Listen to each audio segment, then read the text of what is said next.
waterway cleanups, like this one along the Thames in London, are being organised across the UK to address the country's growing plastic pollution problem. They've seen around 5,000 disposable plastic items per mile of beach. The persistent problem shows that community action hasn't been enough, leading Theresa May's government to announce a 25-year plan to eliminate avoidable plastic waste.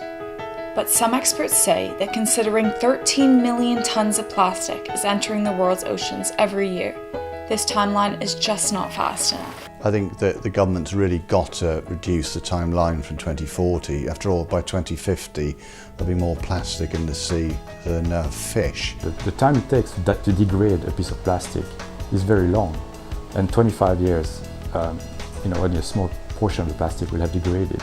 So we need to do much more effort, faster. They say if we're going to preserve the planet for future generations to come, decisive action must be taken by the government now.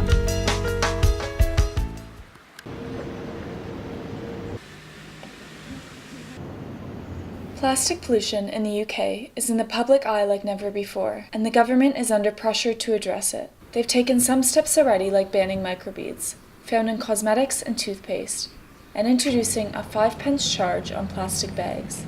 They're also planning to ban other harmful items like straws and starting a deposit return scheme for plastic bottles. This would add a small deposit onto a drink purchase, which would be refunded when the bottle is returned.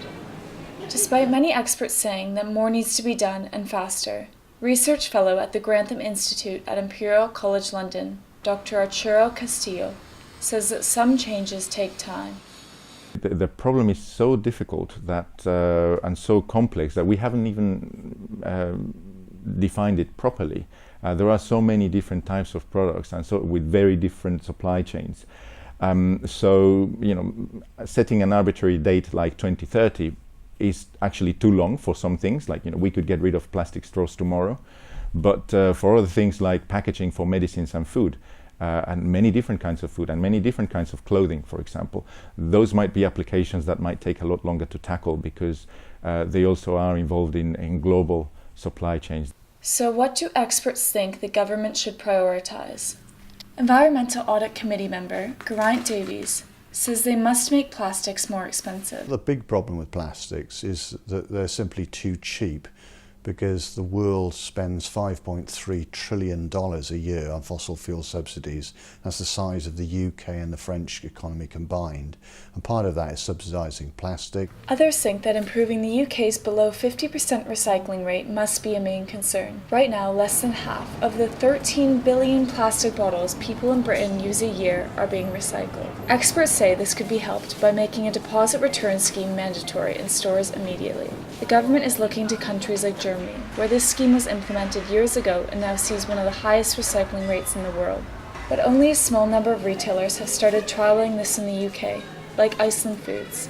Their head of sustainable packaging, Richard Parker, believes it has potential to make a difference. We've put 4 systems already in place, and that is helping to drive potentially consumer behaviour, add value to plastics so that they don't get thrown away. Campaigners are also calling for businesses to be heavily taxed for using plastics that are difficult to reuse or recycle.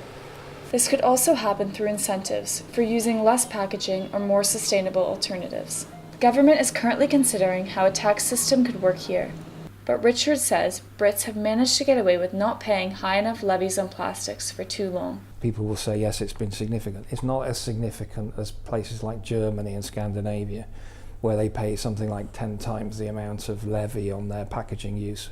We pay a levy right now, but I think we've managed to get away with it by sending our basic, not very well sorted material over to places like China for sorting. One possibility is mimicking the sliding tax scale in Norway, where the more that's recycled, the less you pay in tax. But the Campaign to Protect Rural England's Litter Campaigns manager, Maddie Houghton-Boakes, warns that we need to be careful that these costs don't just fall on consumers. Already, taxpayers pay 90% of recycling and waste management costs, and producers pay 10%. So we really want that to change, and for producers to start paying 90%, if not 100% of the life cycle of those products. Other experts say rather than focus on recycling, the government's priority should be stopping the production of single-use plastic. Plastic cannot be recycled more than maybe 10, 15 times, perhaps a little more if it's a very good closed-loop recycling system. It loses quality every time.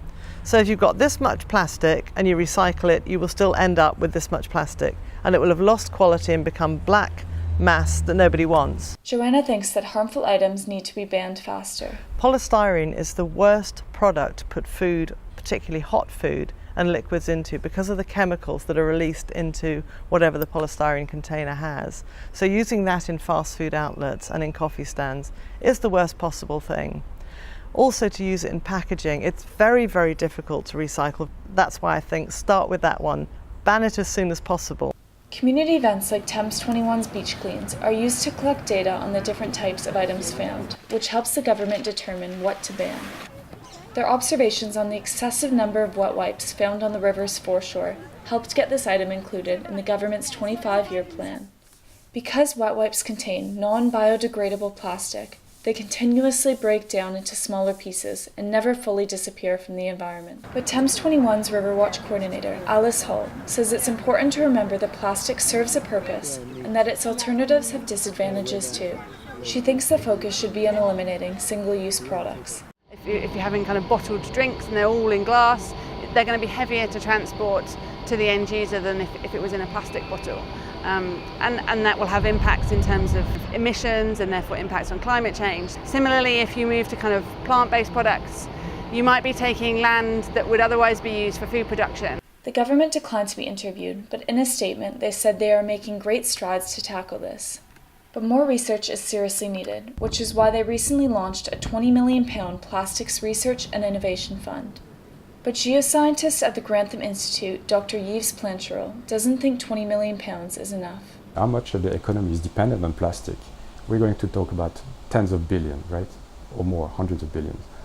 And now we're going to invest 20 million into that problem. So as scientists, we're supposed to fix a problem that is very large, created an economy that is immensely bigger than the funding we have to solve the problem. Although politicians are still working out what to do next, as consumers, our choice should be clear. Next time you're thinking of using a plastic straw in your drink, consider if it's worth the environmental cost.